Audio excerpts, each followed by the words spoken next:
How did I become aware of the need for post-transplant housing?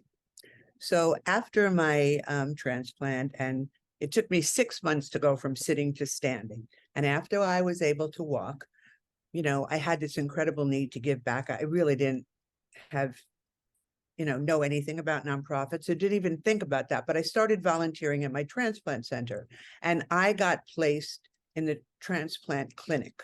So, people come in to get evaluated for transplant, and they see the doctor, the surgeon, the nutritionist, the social worker, the psychiatrist, and then they would see me.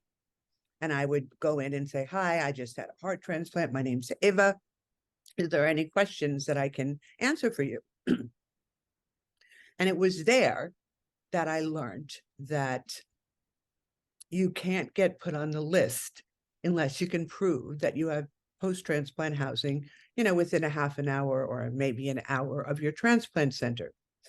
35% of all the transplants in the United States are done in Los Angeles, believe it or not. And neither Cedars nor UCLA has post-transplant housing, or Keck or Linda Loma. So I literally met with people who said to me, I met with a woman who said to me that, I am deciding not to get a transplant because it will cost me all of my life savings to come and move here, to be here before my transplant and who knows how long after, and we'll go broke. And I've spent my whole life working and I want to leave something for my kids. And that made me really sad. And so it started, and then I became an ambassador for One Legacy, the OPO here, which is absolutely wonderful. And as I got involved, I learned more and more.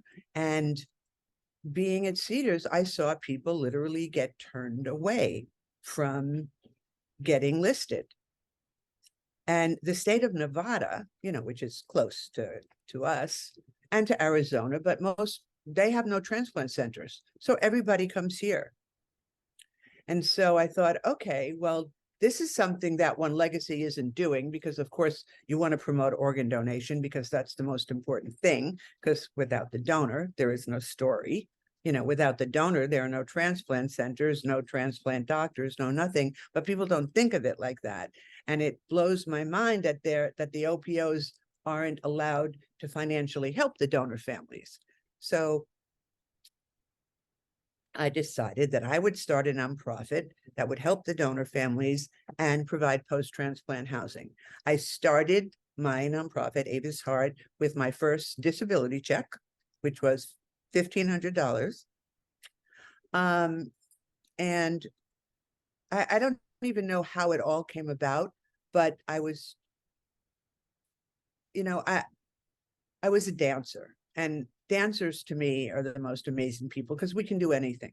When I was coming up, dancers always got paid the least and we worked the hardest. Now, dance is more out there and dancers do have an opportunity to make more money, but those were the best years of my life. And you learn a lot living like that. And you learn a lot pursuing something that you love so much.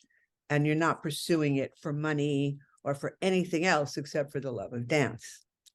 And so I started Ava's Heart, and I was fortunate enough to become a partner with Change a Life Foundation for a few years before they closed. And they enabled me to give grants of $7,500 so we would put people up in a hotel. And then I realized that it wasn't just giving them housing that they needed more. So I'm not going to go through how I got from A to B, but presently we have 2 homes, so we can help 5 families at a time. Last year, we were able to help save 22 lives. And we don't put an exact time limit on how long they can stay, because some people can go home earlier, some people need to stay longer. And so I wanted it to feel like a home. So we started out with this one little house that this incredible man let us use, Bill Haggerty, and we were able to help 2 families there. And what we found was that having the support of someone who's going through the same journey that you're going on is amazing. And so the caregivers would talk, and amazing friendships would come out of it. And then it's now a year and a half ago, we got our second location where we can house 3 families at a time. So each family gets their own bedroom and bathroom. Nobody shares bathrooms or bedrooms. And then the rest of the house is shared communally.